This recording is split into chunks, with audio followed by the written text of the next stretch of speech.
Hey, salut tout le monde, vous allez bien? Oui, bienvenue à l'Église 180. Je m'appelle David, ceux qui ne me connaissent pas. Je suis pasteur de l'Église. Bienvenue dans cette série qu'on a commencée la semaine passée. C'est pour un ami, on est à la saison 2, on avait fait ça l'été passé.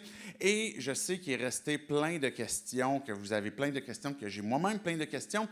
Et l'objectif, c'est de pouvoir voir justement des questions que l'on a ensemble, qu'on puisse regarder c'est quoi les réponses qu'on peut trouver. Puis on a appelé ça pour un ami parce que, des fois, c'est des questions qu'on est un peu gêné peut-être de poser, puis qu'on fait passer ça sur le dos de « Ah, tu sais, c'est pour un ami ». Et puis la question qu'on parle ce matin, qu'on va aborder, c'est la question de la lecture de la Bible. Pourquoi est-ce que j'ai pas envie plus que ça de lire la Bible?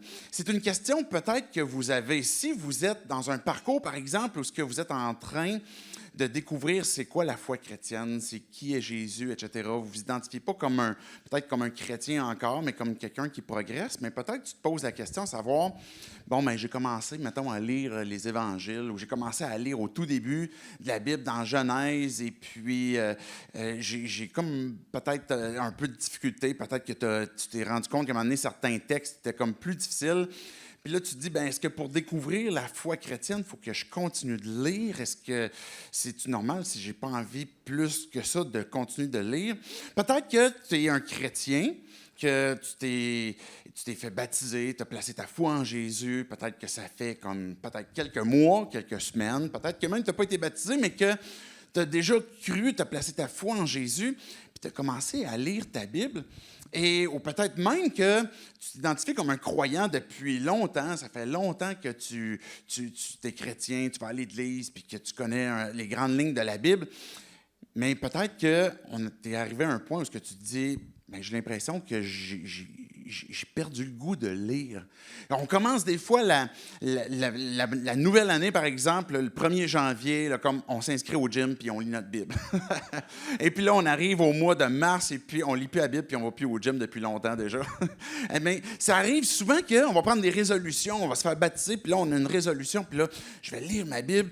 Et on arrive à un moment donné dans notre vie, à un moment donné, tu sais, comme quand ça fait que l'année, le 1er janvier est passé, puis ou ça fait déjà plusieurs années, peut-être qu'on a été baptisé, mais qu'on a un peu comme ce creux de vague où on n'a plus tant envie de lire, puis qu'on se pose un peu cette question, pourquoi est-ce que j'ai pas envie de lire ma Bible? Pourquoi est-ce que, peut-être même la question derrière ça aussi serait, pourquoi est-ce que je devrais la lire à chaque jour?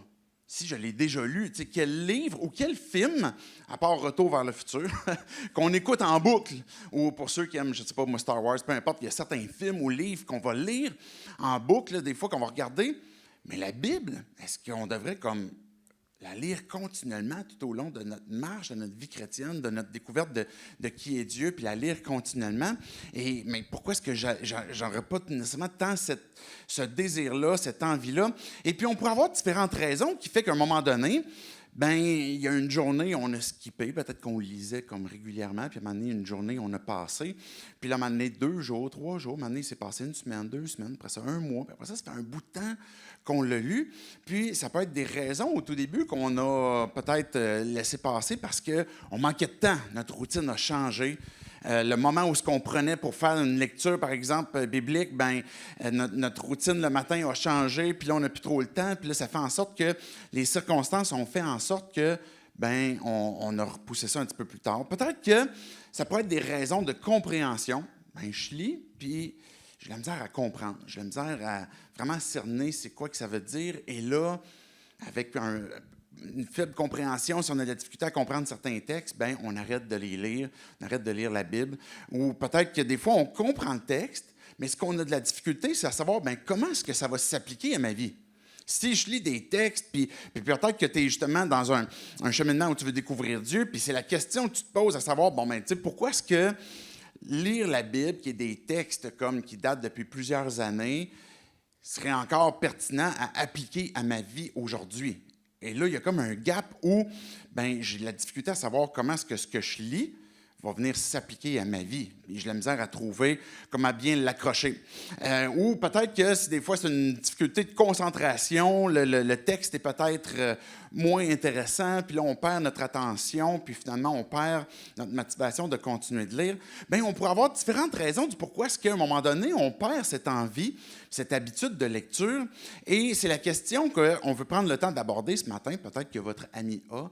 Bien, pourquoi est-ce que je n'ai pas envie de lire plus que ça? Dans le fond, le plan de match que je veux voir avec vous ce matin, ça va être 3 éléments. Je vais commencer avec la première partie. On peut aller à l'autre slide.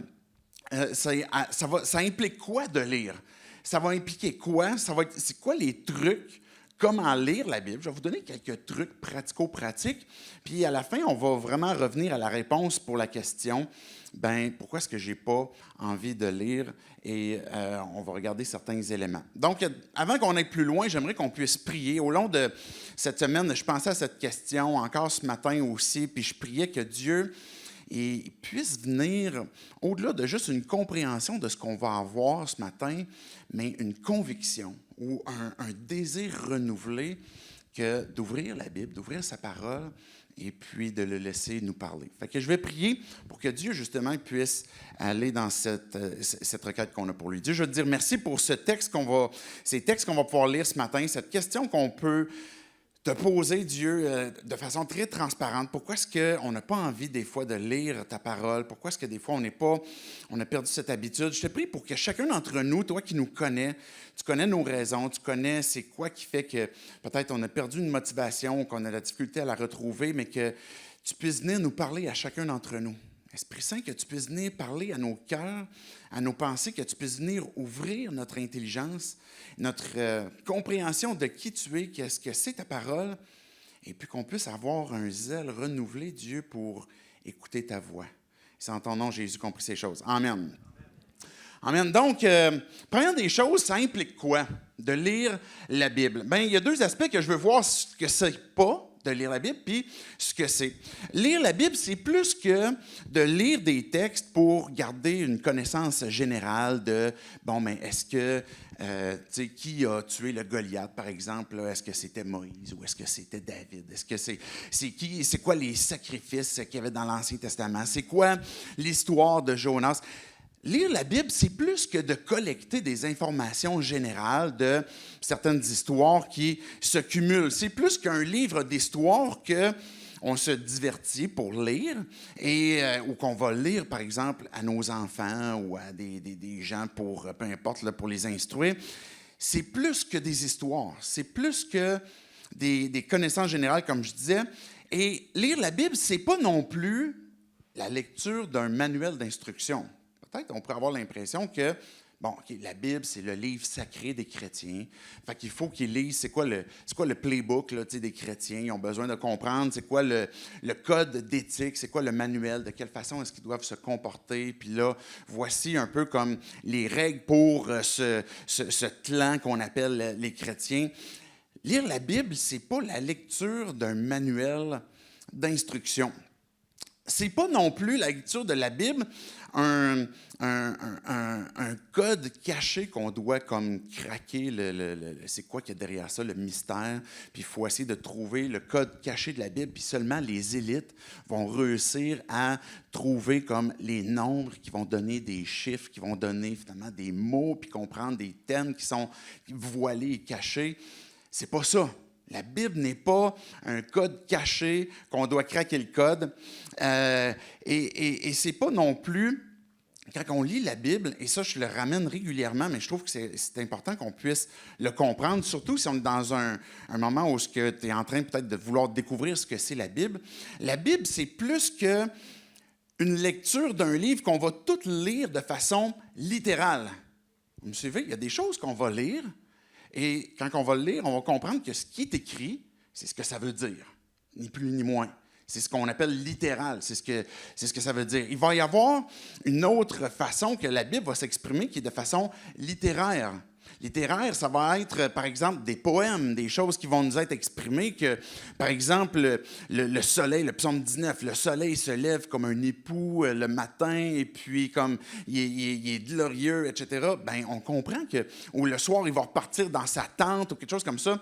Bien, on comprend que ce n'est pas littéral. On comprend que il y a de la poésie derrière ça, il y a du littéraire. Et quand on va lire la Bible, bien, c'est une lecture où ce qu'on va devoir, comme quand on est dans une conversation, comprendre, bien, la personne, quand elle nous parle, est en train de nous dire des choses littérales, est en train de me raconter comment ça s'est passé au travail, par exemple. Ou bien, à un moment donné, dans la conversation, ça va évoluer, puis là, la personne va me parler de certaines choses qu'elle a sur son cœur, et puis là, OK, là, je vais comprendre comme quoi que c'est pas littéral, mais il y a des concepts qui sont en train d'être exprimés. Donc, la Bible va avoir des concepts où est-ce que ça va être exprimé littéralement ou de façon littéraire. Et puis, la Bible va communiquer, oui, des prescriptions. Je disais tantôt, c'est pas un manuel de fonctionnement, mais on va comprendre à travers la Bible quand même des choses que Dieu veut, des choses que Dieu prescrit, que Dieu demande. Il y a des choses dans la Bible qu'on va voir que Dieu proscrit, des choses qu'il demande de ne pas faire. Et ça, on va en voir des choses qu'il demande de faire, puis d'autres choses qu'il demande de ne pas faire, mais il va y avoir aussi dans la Bible des descriptions. Donc, il va y avoir, à un moment donné, on va lire des textes, ça va être une histoire qui va être racontée. Et puis, des fois, quand on est au début de notre marche avec Dieu, puis même plus tard aussi, on arrive devant des textes qu'on se dit, mais c'est donc bien barbare. Pourquoi il y a des guerres? Pourquoi est-ce qu'il est en train de se passer ça? Pourquoi est-ce que... Puis on pourrait avoir l'impression que, mais c'est parce que Dieu a demandé ça. Mais ce qu'on voit dans le texte, c'est plutôt une description. Il nous est en train d'être décrit comment est-ce que l'humanité est en train de se comporter, comment est-ce que les hommes sont en train d'agir, et on est en train de constater le mal qui sévit sur la terre. Donc, la Bible fait cette distinction-là. Ce n'est pas une façon de lire uniquement que littéral ou littéraire ou un code caché, mais on comprend qu'il y a des prescriptions, des proscriptions, des descriptions. Et ce que c'est qu'on l'appelle la Bible, on l'appelle la parole de Dieu. Pourquoi? Parce que c'est le moyen privilégié que Dieu utilise pour te parler. Dieu va te parler à travers la nature. Ça se peut que vous allez aller cet après-midi, je ne sais pas moi, marcher dehors, vous allez aller sur une plage à la baie de Beauport, je ne sais pas, vous allez aller faire du vélo, vous allez vous faire bronzer, peu importe. Puis là, vous allez voir comme la nature, la création, les oiseaux, la chaleur qui est en train de vous dessécher. Et là, vous allez voir comment est-ce que Dieu se révèle. Oui, Dieu va se révéler à travers la nature, à travers les choses qu'il va y avoir autour de toi. Dieu va se révéler à travers l'Église. Il va venir te parler à travers des gens que tu vas croiser, à travers un groupe connexion, par exemple, à travers la louange tantôt. Fait que Dieu va venir te parler comme ça. Dieu peut venir te parler à travers certains dons spirituels. Dieu, de façon surnaturelle, peut venir te parler. Peut venir te donner une vision, un songe, peut venir parler à ton oreille de différentes façons, etc. Mais le moyen privilégié pour entendre ce que Dieu a à te dire, c'est sa parole, c'est la Bible. C'est un livre qui a une parole qui est vivante, qui est efficace, qui vient dans notre âme, dans notre cœur, et puis que Dieu utilise pour venir parler. Et puis, quand on se pose la question, ça implique quoi la lecture de la Bible? Mais ça va impliquer nécessairement un temps de lecture, mais un temps de méditation. Je dis tantôt, c'est plus que, OK, je vais lire des histoires, je vais lire des connaissances générales, mais je suis en train de réfléchir, je suis en train de méditer. Je suis en train de me synchroniser avec Dieu. Des fois, on pourrait penser que prendre un temps pour méditer la parole, pour réfléchir, pour prier en même temps, des fois, dans nos journées chargées, on pourrait penser que ça va nous bousculer justement dans le temps. Mais quand on prend le temps d'ouvrir la parole et qu'on laisse Dieu venir nous parler, c'est quoi ça implique? Ça implique un dialogue entre moi et Dieu. Et c'est pour ça que j'emploie le mot, c'est une méditation. Je suis en train de méditer sur Dieu. L'Esprit est en train de venir me parler. Je suis en train de parler à Dieu. Et puis, je suis en train de faire cette mise à jour avec Dieu que j'ai besoin. Et là, tout d'un coup, mon temps devient de loin beaucoup plus efficace. Parce que Dieu me permet, dans ce que ça implique la lecture, de me synchroniser avec lui, de faire le focus sur c'est quoi le plan de Dieu pour ma vie. C'est à quoi qu'il m'appelle? Dieu, il veut que je le glorifie. Qui est mon objectif ultime quand que je découvre Dieu et que je suis chrétien, je veux glorifier Dieu dans ma vie. Mais de quelle façon est-ce que la journée d'aujourd'hui, tu vas glorifier Dieu? Et Dieu veut te le révéler, Dieu veut te le parler, puis il ne veut pas chercher à ce que tu craques le code puis trouver le message voilé, mais il va venir te parler, faire cette mise à jour-là, et ça permet justement de se raplomber puis même de gagner du temps. Mais peut-être que tu te poses la question, oui, mais je reste quand même sur ma faim, ou est-ce que je ne comprends pas des fois pourquoi est-ce que je n'ai pas envie de lire, pourquoi est-ce que c'est difficile de revenir à une habitude de lecture. Je veux prendre le temps de vous donner quelques trucs. Okay? C'est des trucs que j'ai pu expérimenter à travers le temps et puis qui peuvent vraiment aider à travers le temps où est-ce qu'on peut avoir cette discipline de lecture. On parlait dans la semaine passée, par exemple, à travers le petit sondage que j'avais fait sur Communauté 180, quels sont les domaines de questions qu'on serait plus susceptible d'avoir et puis les disciplines spirituelles en faisaient partie. La lecture de la Bible, c'est une des disciplines spirituelles. Puis là, on va se dire, OK, je veux la lire, je veux poursuivre, j'ai un manque de motivation, d'envie de poursuivre. Et comment je vais faire pour le faire si Dieu me demande de pratiquer la lecture quotidiennement de sa parole? Un des premiers trucs qu'on pourrait voir serait de trouver des facteurs de réussite. Qu'est-ce que ça veut dire, en gros, concrètement? On voit, par exemple, Jésus qui régulièrement priait. Puis il parlait, prenait du temps avec son Père. Et puis ce qu'il faisait, c'est qu'il trouvait le bon moment. Il y avait des moments où Jésus il était occupé, il était demandé de toutes parts, puis il y a des moments où il se retirait pour être seul. Ça pouvait être tôt le matin, ça pouvait être un soir. Et puis de trouver le bon moment. C'est à quel moment est-ce que c'est utile pour moi et c'est pratique et je suis disposé pour prendre ce temps-là? Pour ne pas créer, mettons, une tension, soit familiale ou sur mon couple, pas créer une tension dans mon horaire, quoi que ce soit, mais que je suis prêt à dire, OK, je vais comme prendre ce temps-là pour le dédier, puis ça va être un bon moment. Peut-être un bon lieu aussi. Le lieu dans lequel tu vas vouloir te retirer peut être un moyen de faciliter ce truc-là pour continuer de lire. Des fois, on n'est pas dans le bon endroit. Des fois, on a besoin peut-être justement d'aller marcher. On a besoin peut-être d'aller faire autre chose, de se retirer dans un endroit où on va être moins distrait. Et ça peut être aussi d'avoir le bon support pour notre lecture. Moi, personnellement, quand je lis sur mon application dans ma Bible, sur mon cellulaire, à un moment donné, je me réveille comme je ne sais pas combien de temps plus tard, puis je suis sur Facebook ou sur TikTok, où je suis en train de répondre à des courriels, puis je suis comme, oups, Dieu m'attendait encore, là, tu sais, David, quand est-ce que tu reviens? Mais là, tu sais, des fois, il y a des notifications qui pop, mais on pourrait peut-être le mettre sur mode avion, mais peu importe. De choisir le bon moyen, le bon support, peut-être revenir à des formats papier dans lesquels on peut écrire nos questions, on peut souligner, on peut sentir le papier, avoir peut-être une expérience un peu plus sensationnelle, je vais le dire comme ça, là, liée au sens.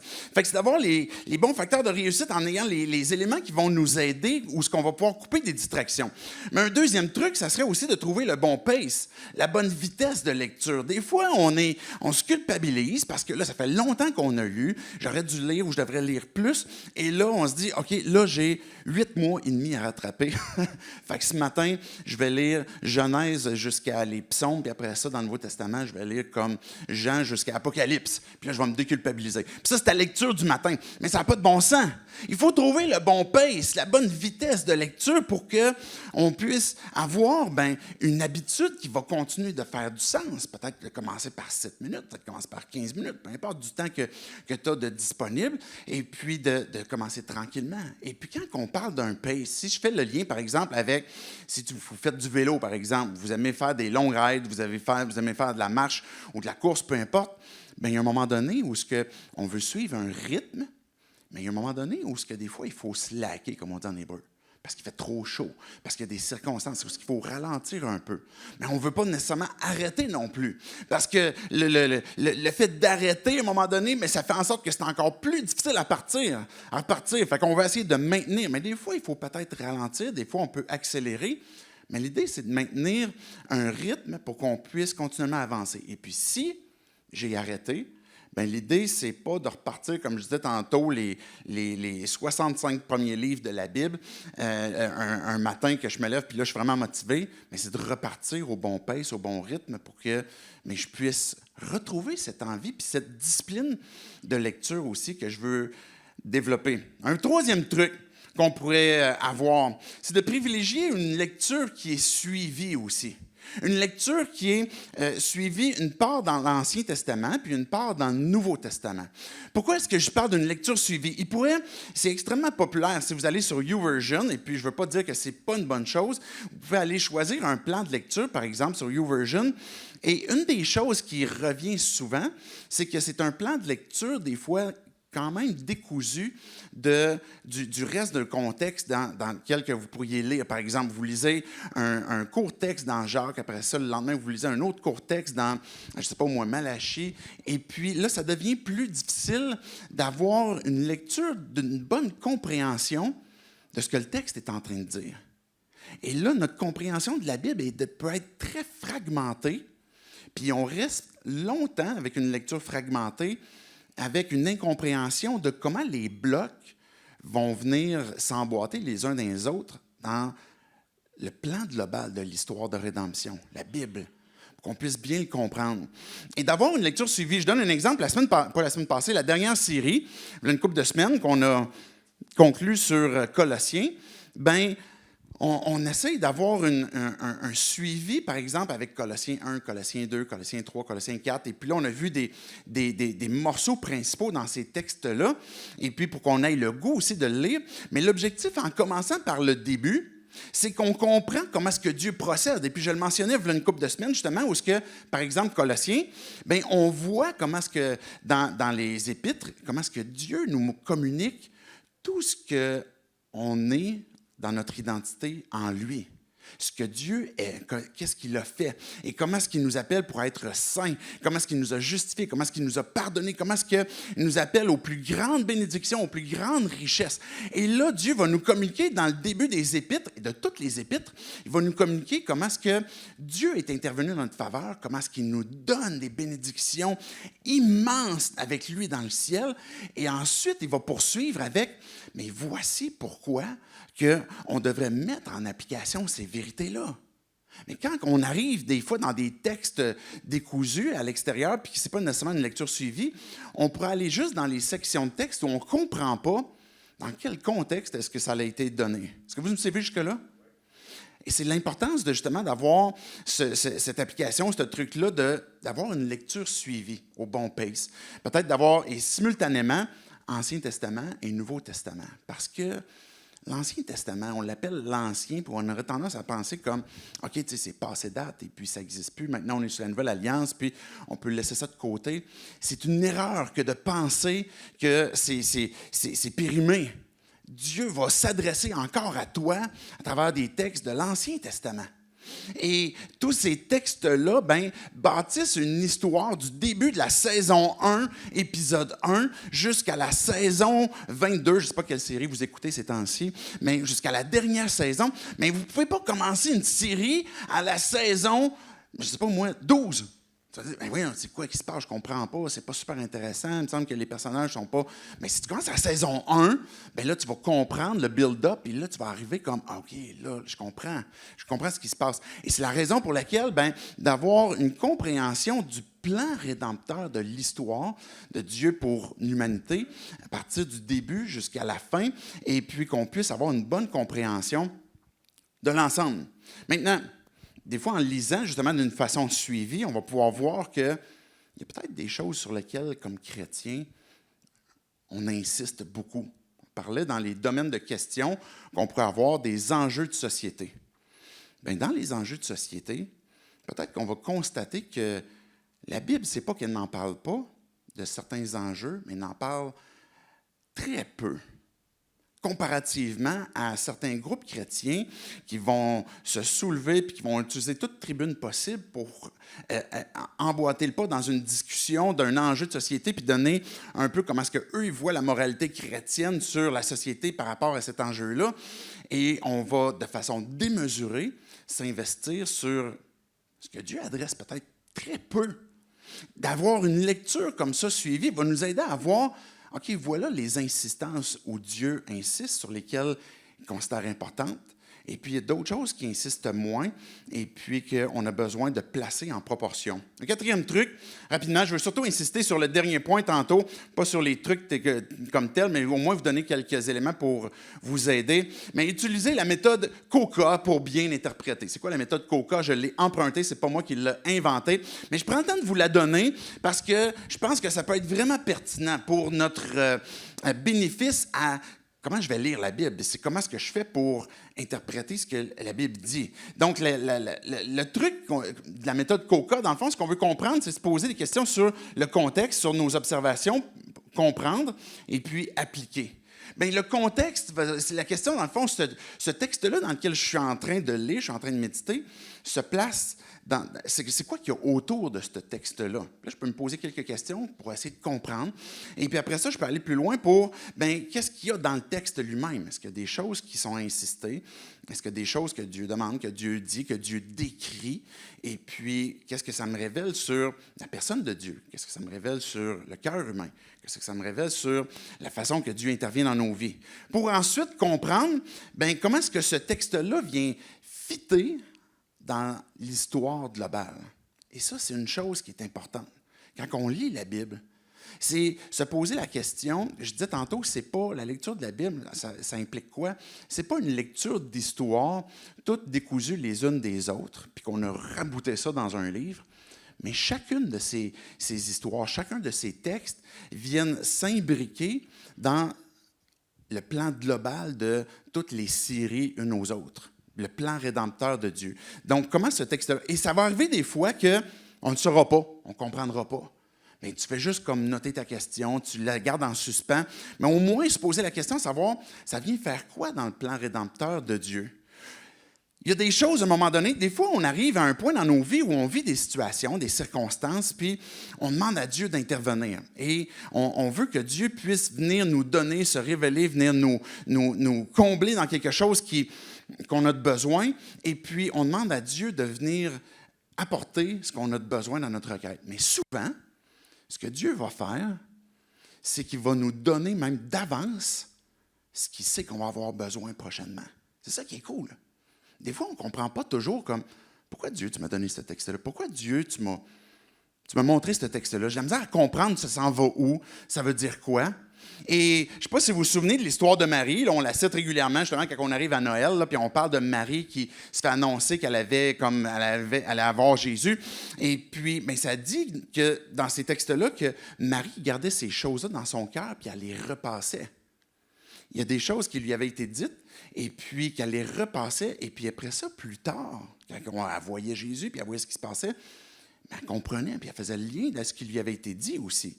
Il y a des choses dans ta lecture où tu ne comprendras pas tout de suite. Et le truc ici, c'est de vraiment comprendre comme quoi que dans ce que Dieu, dans cette méthode COCA, où ce que tu veux comprendre, il y a des choses que tu ne comprendras pas, mais que tu vas pouvoir mettre de côté, puis avec foi dire, je sais que Dieu, un jour, va répondre ou va avoir déjà donné d'avance ce que j'aurai de besoin pour plus tard. Et puis, finalement, pour terminer ce petit truc-là, pour appliquer, quand on veut bien interpréter les Écritures, ben on veut non seulement comprendre le contexte, comprendre aussi, avoir nos observations, comprendre qu'est-ce que ça dit dans l'histoire globale, mais on veut que ce texte-là puisse avoir une transformation dans nos vies. Comment est-ce que la gloire de Dieu se révèle dans ce texte-là?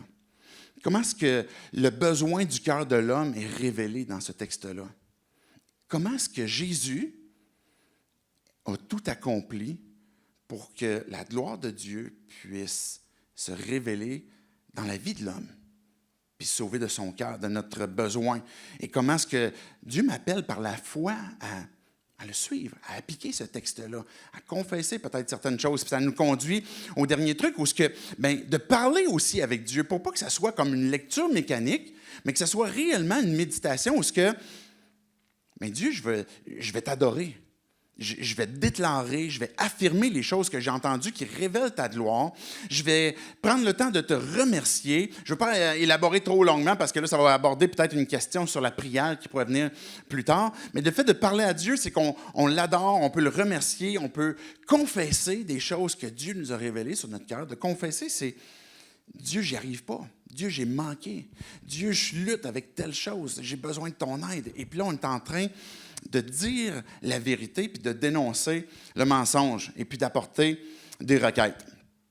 C'est quelques trucs qui peuvent nous aider pour qu'on puisse avoir une lecture qui va peut-être avoir peut-être une plus grande stabilité dans le temps. À un moment donné, et j'arrive à la dernière partie, la réponse comme telle à la question, je me suis à un moment donné où j'avais été engagé pour, c'est une petite job, je dis une petite job, vous allez comprendre, pour pelleter du concassé. C'était quelqu'un qui comme, avait besoin de déplacer, comme il y avait un DIO qui venait porter comme un chargement de concassé, puis il fallait comme l'apporter en arrière de chez lui. Fait que c'était quand j'étais étudiant. Et puis, parce que là, le chemin était comme plus restreint, fait qu'on ne pouvait pas avoir de machinerie. Fait que je le faisais comme à la pelle, puis à brouette. Fait qu'imaginez quand que je vois le DIO arriver. Moi, dans ma tête, je me disais comme, tu sais, on va un petit tas. Écoute, un tas de concassés, t'en veux-tu? J'ai pelleté puis j'ai eu chaud comme jamais dans ma vie. Mais là, tu réalises que quand tu pelles du concassé, je ne sais pas si ça vous est déjà arrivé, mais ça va pas super bien. C'est pas comme de la terre. Là. Tu ne peux pas comme pelleter ça puis tu envoies ça dans la brouette. Tu réalises qu'à un moment donné, tu as besoin de comme quelques trucs pour que ça fonctionne, pour que ça marche. Là. Il faut comme que tu ajustes un peu le mouvement de ta pelle. Il faut que tu développes peut-être un peu moins de force, mais un peu plus de stratégie pour comme ramasser le concassé, puis ça mettre ça dans ta brouette, puis après ça, t'amener sans échapper ta brouette en cours de chemin, jusqu'à temps que le tas de roches de concassé soit déplacé à l'endroit voulu. Mais vous savez, même si je développe tous les trucs pour bien pelleter du concassé, c'est sûr qu'à un moment donné, je vais être écœuré. C'est sûr qu'à un moment donné, je vais être tanné. Parce que même si je suis super efficace, mais si je ne comprends pas à quoi ça sert, et si je ne comprends pas c'est quoi l'objectif qu'il y a derrière, même si mes trucs sont super aiguisés, ça va quand même rester quelque chose qui va être difficile, qui va être pénible, qui va devenir lourd à la longue. Qu'est-ce qui fait qu'à un moment donné, peut-être qu'on perd cette envie de lire? Peut-être qu'à un moment donné, qu'on perd cette confiance, cette foi, comme quoi que j'ai besoin de lire régulièrement. Mais la question qu'on doit se poser, c'est pas, oui, quoi ça implique? On peut se la poser, la question comme on a fait, puis c'est une chose importante. On peut se poser la question de comment on peut lire, puis s'inspirer de comment est-ce que Jésus le faisait, puis de différents trucs qu'on peut tirer les uns des autres. Moi, voici qu'est-ce qui m'aide, puis voici qu'est-ce qui m'aide, puis tout ça. Mais au-delà du quoi, du comment, pourquoi tu lis ta Bible? Pourquoi tu lis la parole de Dieu? Pourquoi est-ce que tu voudrais la lire quotidiennement? J'aimerais vous inviter à tourner avec moi dans Jean, chapitre 5, les versets 36 à 40, que je vais vous lire. Je vais avoir 3 lectures et je ne voulais pas vous apporter comme 22, vous allez voir, là, si vous fouillez, je suis sûr là, que vous allez trouver comme 10 raisons, 22 raisons, plusieurs raisons du pourquoi lire la Bible. Mais je vous apporte 3 textes qui nous ramènent à cette motivation profonde de pourquoi est-ce que j'ai besoin, pourquoi est-ce que je voudrais lire quotidiennement la parole et de retrouver vraiment cette motivation. Je veux lire régulièrement. Je reconnais que j'ai besoin, indépendamment des trucs qui marchent ou qui ne marchent pas, je veux la lire quotidiennement. Jean 5, versets 36 à 40. Pour ma part, c'est Jésus qui parle. J'ai un témoignage plus grand que celui de Jean. Ce sont les œuvres que le Père m'a données d'accomplir. Ces œuvres même que je fais témoignent à mon sujet que c'est le Père qui m'a envoyé. Et le Père qui m'a envoyé a rendu lui-même témoignage à mon sujet. Vous n'avez jamais entendu sa voix, vous n'avez pas vu son visage, et sa parole n'habite pas en vous, puisque vous ne croyez pas en celui qui l'a envoyé. Vous étudiez les Écritures parce que vous pensez avoir en elles la vie éternelle. Et ce sont elles qui rendent témoignage à mon sujet. et vous ne voulez pas venir à moi pour avoir la vie. Ce que Jésus est en train de dire, il est en train d'affirmer ici dans ce texte-là sa divinité. Les œuvres que je fais, les miracles que je fais, les enseignements que je fais, je les fais à cause que le Père me donne de les accomplir. Pour Jean, dans l'Évangile de Jean, c'est des signes qu'il fait qui démontrent la divinité de Christ et pourquoi est-ce que le Père a envoyé son Fils. Et là, les gens à qui Jésus est en train de parler, bien, c'est des gens qui ont déjà lu peut-être régulièrement la Bible. C'est des gens que même Jésus va qualifier, c'est vous qui deviez bâtir, puis vous avez rejeté une pierre importante, la pierre angulaire, celui que vous deviez bâtir, vous n'avez pas reconnu ce qui devrait se produire. Et ce que Jésus est en train de leur dire, c'est, vous dites que vous connaissez Dieu, mais vous ne le connaissez pas. Vous dites que vous voulez pas croire en moi parce que vous ne reconnaissez pas que le Père m'a envoyé, mais en fait, c'est vous ne croyez pas qu'est-ce que le Père dit. Et ce que Jésus va dire au verset 39, vous étudiez les Écritures parce que vous pensez avoir par elles la vie éternelle. On pourrait même lire la Bible régulièrement, mais avec la mauvaise motivation. Et cette première motivation, quand on veut lire la Bible quotidiennement, c'est parce qu'elle nous rappelle la bonne nouvelle de Jésus dans nos vies, qu'on a besoin. On a besoin à chaque jour, on a besoin à chaque instant de se rappeler de cette bonne nouvelle de Jésus-Christ dans notre vie. Il y a plein de choses autour de nous, dans des circonstances, que ce soit au travail, que ce soit à l'école, que ce soit dans des relations, qui nous rappellent qu'il y a des choses qui vont mal. Peut-être que ma vie ne va pas toujours bien. Il y a des tempêtes qu'on va passer à travers la santé, peut-être à travers certaines finances, à travers certaines relations qui sont difficiles. Il va y avoir plein de tempêtes. Il y a plein de choses qui vont nous rappeler que la vie est pénible. Et quand on va lire la Bible, on va même lire des choses dans la Bible qui nous rappellent comment est-ce que notre cœur devant Dieu est perdu et il est pécheur. Mais la Bible est la seule source qui nous dit, oui, la vérité sur l'état de notre cœur, mais qui nous rappelle, qui nous dit, j'ai une bonne nouvelle pour ça. Et quand que Jésus dit, vous sondez les Écritures, vous voulez comprendre c'est quoi le livre de lecture, c'est quoi le manuel d'instruction, c'est quoi le code de vie, puis vous pensez avoir en elle la vie éternelle, vous vous trompez. Parce que quand je lis la parole, ce que Jésus dit, ce sont elles qui rendent témoignage à mon sujet. La parole de Dieu nous rappelle que Dieu est tout glorieux et que Dieu nous a créés à son image pour qu'on puisse partager sa gloire. Et que oui, si Dieu est tout glorieux, où on va lire des textes qui vont nous rappeler à chaque jour que c'est quoi l'état de mon cœur. Et c'est quoi cette bonne nouvelle-là? Que finalement, Jésus a accompli ce qui était nécessaire pour encore aujourd'hui me restaurer dans des relations, me donner espoir dans des situations de santé où ce que je pense que tout est fini, ou des situations financières où ce que je pense qu'il n'y a rien qui va se régler, que Dieu m'emmène à « lève tes yeux vers moi, accroche-toi à moi ». Trouve ta sécurité en moi, pas en ton argent. Arrête de t'inquiéter de toutes sortes de choses. Et puis, je t'ai appelé à vivre une vie dans laquelle je veux te partager ma gloire, que tu vas pouvoir me glorifier, mais tu as besoin de pouvoir m'abandonner, ce en quoi tu manques de confiance. Et de se rappeler, quand je lis la parole, que tout ce que je lis, à partir de Genèse jusqu'à Apocalypse, c'est la grande histoire qui pointe ultimement vers Jésus et qui me rappelle continuellement et quotidiennement la bonne nouvelle de Jésus-Christ et que j'ai besoin de me rappeler. La Bible nous invite à lever les yeux vers lui. Elle nous dit de crier à Christ. Elle nous assure la certitude de la volonté de Dieu de vouloir nous donner sa grâce. Qu'à chaque jour, elle est suffisante. Elle nous appelle à la repentance, à saisir la vie, à suivre Jésus quotidiennement. Elle nous rappelle notre besoin de Jésus et puis comment l'Évangile, finalement, nous emmène à avoir la liberté qui est de loin opposée à ce que c'est un code moral. Une autre motivation qu'on pourrait avoir, c'est parce que, et j'ai fait exprès de le dire comme ça, la Bible, la parole de Dieu, elle est surnaturelle. Ce n'est pas un grand grimoire, ce n'est pas un livre de magie que vous allez citer des choses qui vont se produire. Mais regardez Éphésiens 6, versets 12 à 18. C'est le deuxième texte que je voulais vous apporter des trois textes.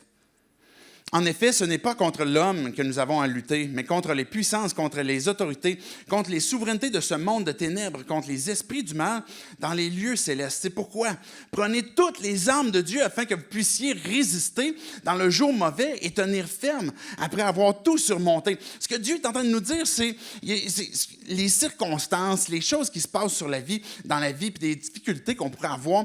Mais ultimement, c'est pas contre le sang et la chair qu'on a à lutter, c'est contre notre ennemi, l'ennemi de Dieu, est celui qui veut nous amener à abandonner la lecture pour peut-être qu'on se repose sur nous-mêmes, qu'on baisse les yeux, qu'on se repose sur nos propres ressources. Mais au contraire, Dieu nous appelle à regarder verset 14. Tenez donc ferme, ayez autour de votre taille la vérité en guise de ceinture. Enfilez la cuirasse de la justice. Où c'est qu'on pogne ça? La ceinture de vérité, la cuirasse de justice. Bien, dans les Écritures. On a besoin de lire les Écritures pour comprendre c'est quoi que Dieu révèle dans la justice de Dieu. Oui, je vais prendre de l'eau, s'il te plaît. Il y en a d'autres qui ont vu que j'avais soif. Hein? Merci.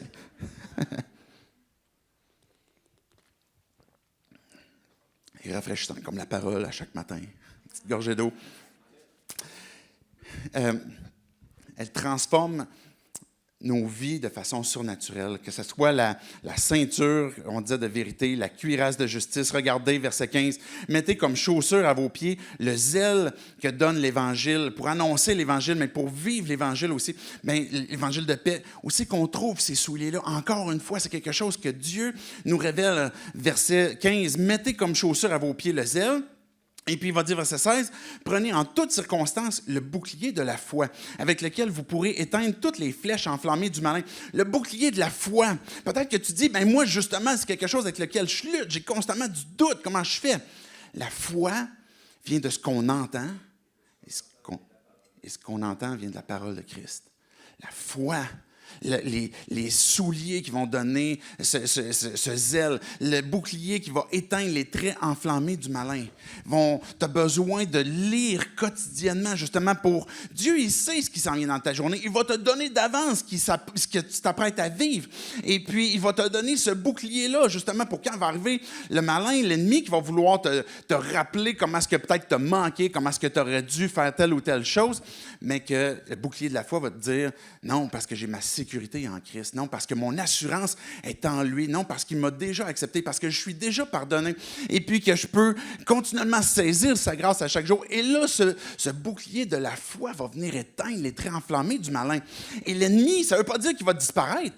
L'ennemi, si tu penses que on parle de façon surnaturelle, la parole va venir se révéler, bien, le texte nous dit bien que ce qu'on a à lutter, si vous êtes croyant, si vous êtes chrétien, vous avez placé votre foi en Christ, vous êtes les premiers ciblés dans la mire de l'ennemi.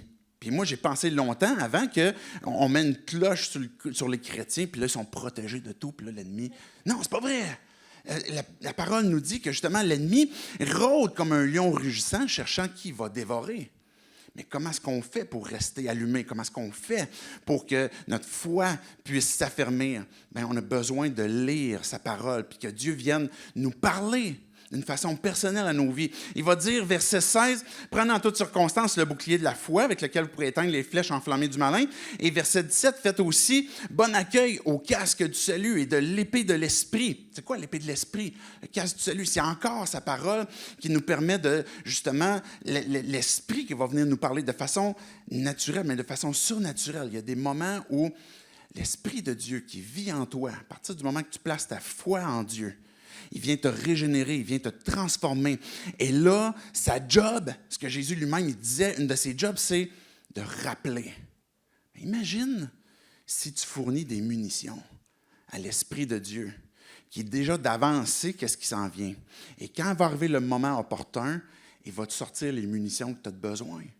Mais si on ne lit pas, si on n'a pas cette habitude de lecture, de rafraîchir justement notre pensée, notre cœur par sa parole, bien, l'Esprit ne peut pas venir rappeler des choses qui ne sont pas là non plus. Mais, donc, l'Esprit est celui qui va animer justement cette épée de l'Esprit, puis qui va dire à la fin du verset 17, c'est-à-dire la parole de Dieu. Et faites en tout temps par l'Esprit toutes sortes de prières et de supplications, et veillez à cela avec une entière persévérance en priant pour tous les saints. Quand quand on rouvre sa parole, quand on lit sa parole, pourquoi est-ce que je veux retrouver une motivation? Il y a quelque chose de surnaturel qui se passe dans ma vie, que Dieu vient ancrer sa parole et puis il me permet de garder mes pas quand je serre sa parole sur mon cœur. Elle me permet justement d'envisager que l'ennemi peut-être va m'attendre, mais que je peux être prêt quand il va arriver. Ça me permet aussi d'une façon, entre guillemets, surnaturelle de voir Dieu. Non, j'entends sa parole, mais non seulement de l'entendre, mais ça me permet de découvrir ce que Dieu est. Comment est-ce qu'il est saint, comment est-ce qu'il est grand, comment est-ce qu'il est tout-puissant. Je suis en train de découvrir qui il est, je suis en train de découvrir sa volonté pour ma vie. Ça fait partie des questions régulièrement qui reviennent, savoir comment je fais pour trouver la volonté de Dieu. La première des choses, c'est de lire sa parole, parce que de façon surnaturelle, Dieu va venir te guider par son esprit. Il va te permettre de voir de plus en plus qui il est, de plus en plus qui est Jésus, et de comprendre son plan aussi. Pas juste pour ta vie, mais son plan ultime, et comment est-ce que tu vas pouvoir le glorifier à travers la vie. Il va désarmer l'ennemi. Je termine aussi avec une dernière motivation qu'on trouve. Je disais, quand on lit régulièrement la parole, elle nous rappelle l'Évangile. À chaque fois qu'on la lit, elle a une influence surnaturelle aussi dans nos vies, sur nos vies, et elle transforme aussi quotidiennement. Regardez Matthieu 15, versets 15 à 20. À un moment donné, Jésus, juste pour vous donner le contexte avant que je lise à partir du verset 15, Jésus avait mangé sans s'être lavé les mains, imaginez. Il y avait des gens qui, religieusement, pour se laver les mains, laver les coupes, il y avait des gens qui avaient été choqués. Jésus n'a pas suivi les traditions des hommes qui auraient dû, des traditions religieuses. Puis là, Jésus a mangé, puis il y a des gens qui étaient choqués. Puis là, Jésus a donné cette parole. Ce n'est pas ce qui entre dans la bouche de l'homme qui le souille, mais c'est ce qui en sort. Puis là, ils sont tous restés avec les sourcils dans le milieu du front. C'est comme, ça veut dire quoi? Puis là, Pierre a posé la question. Verset 15, un peu plus tard. Pierre prit la parole et puis lui dit, « Explique-nous cette parabole. » Jésus dit, « Vous aussi, vous êtes encore sans intelligence? » Des fois, c'est un peu blanc-dindant. « Ne comprenez-vous pas encore que tout ce qui entre dans la bouche va dans le ventre, puis finalement est évacué dans les toilettes? Mais ce qui sort de la bouche vient du cœur et c'est ce qui rend l'homme impur. En effet, c'est du cœur que viennent les mauvaises pensées, les meurtres, les adultères, l'immoralité sexuelle, les vols, les faux témoignages, les calomnies. Voilà ce qui rend l'homme impur. Mais manger sans s'être lavé les mains, cela ne rend pas l'homme impur. » Notre problème et la raison pour laquelle on a besoin de lire sa parole, c'est l'impact qu'a encore notre cœur dans nos vies. Puis qu'on a besoin que ce cœur, que cet élan qu'on pourrait avoir, mais que continuellement Dieu puisse venir apporter, je vais le dire comme ça, l'eau de sa parole. Ça tombe bien justement qu'on est venu me porter un verre d'eau, parce que c'est l'eau de sa parole. Ce qu'il va dire, mettons, je vous cite le texte, peut-être même que je l'ai apporté ici, dans Éphésiens 5, 25. « Marie, aimez votre femme comme Christ a aimé l'Église. Il s'est donné lui-même pour elle, afin que quoi? Afin de la conduire à la sainteté après l'avoir purifiée et lavée par l'eau de la parole. Pour faire paraître devant lui cette Église glorieuse, sans tache, ni ride, ni rien de semblable, mais sainte et irréprochable. » Jésus disait que le cœur de l'homme a besoin que d'être purifié. Le fait de ne pas suivre certaines traditions, de ne pas obéir à certaines règles, ce n'est pas ce qui nous rend impurs.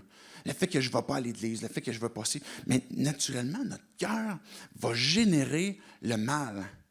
Et puis, quand on lit sa parole, qui nous rappelle la bonne nouvelle de l'Évangile, mais l'eau de sa parole, comme ce que Dieu emploie cette expression-là dans Éphésiens, vient transformer nos vies, transformer nos cœurs. Je vais inviter l'équipe musicale à s'avancer. Ça va nous donner l'occasion justement de pouvoir adorer Dieu, de pouvoir répondre à Dieu de cette beauté de ce qu'il fait dans nos vies, que la lecture de la Bible, ce n'est pas juste une discipline spirituelle que je veux faire parce qu'il faut la faire, parce que les autres ont l'air de la faire, fait qu'il faudrait que je la fasse aussi, parce que je vais avoir l'air de quoi?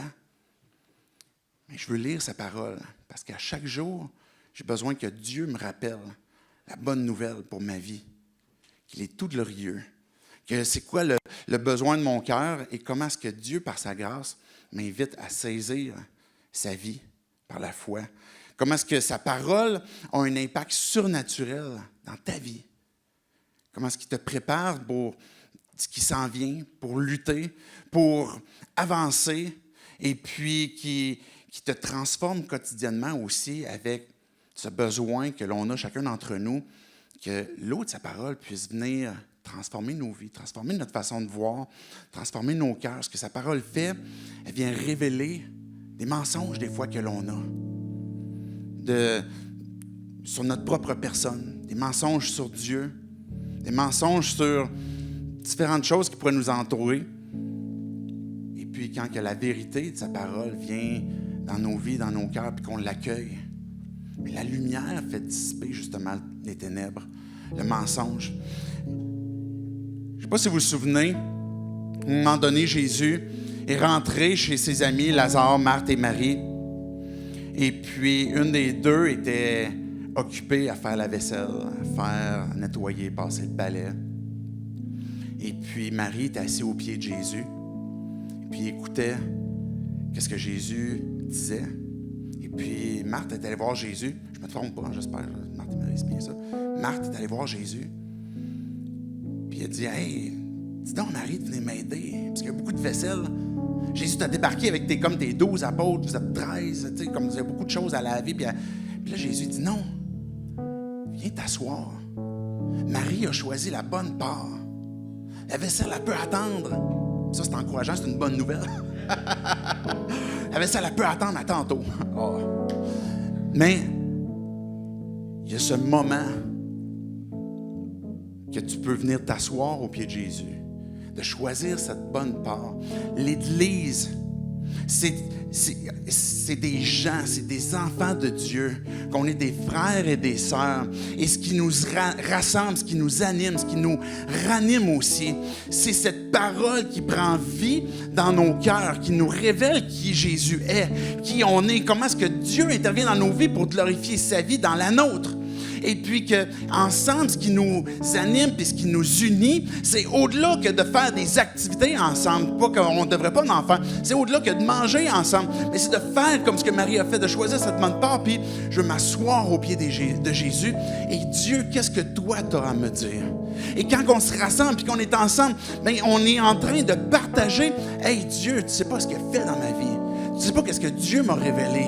Dieu il m'a encore transformé. Dieu il m'a prévenu de certains malheurs. Il m'a amené à lui faire confiance encore. Et là, on est en train de s'édifier. On est en train de voir le corps de Christ qui se mobilise, qui s'unit, parce que chacun d'entre nous, on a ce désir de « je vais être assis au pied de Jésus pour recevoir de lui régulièrement parce que j'en ai besoin. » Et c'est ce rappel qu'on veut se faire, qu'on veut se donner les uns les autres, pas se critiquer ou se juger parce que ça fait longtemps, mais plutôt s'encourager, se motiver puis de se rappeler que la parole de Dieu transforme nos vies et qu'on en a besoin régulièrement. J'aimerais te prier en terminant, justement pour que Dieu puisse venir répondre peut-être à cette prière, à cette requête que tu as. Peut-être que tu aimerais dire à Dieu, Dieu, viens m'aider dans cette lecture, viens ranimer cette motivation profonde d'avoir soif de toi. Comme cet après-midi, vous allez vous promener, vous allez avoir soif, mais qu'on puisse avoir cette prière à Dieu qu'on va lui dire à l'instant. Dieu, je veux continuellement désirer ce lait de ta parole qui va venir étancher cette soif. Dieu, tu entends nos cœurs, tu entends nos pensées, tu entends notre besoin. Et Dieu vient nous rappeler cette soif, ce besoin que l'on a. Dieu, des fois, on est déshydraté puis on s'en rend même pas compte. On a oublié qu'on a soif de t'entendre. Et je te prie que tu puisses venir nous révéler, nous rappeler, nous donner cette nouvelle motivation qui nous rappelle que à chaque jour, tu veux nous prêcher cette bonne nouvelle. Tu veux nous rappeler que tu transformes nos vies. Tu veux nous donner comme ta parole qui est surnaturelle dans nos vies, qu'elle nous transforme, elle aiguise notre discernement, elle nous rend sages, Dieu, elle nous donne ta volonté, elle nous révèle qui tu es.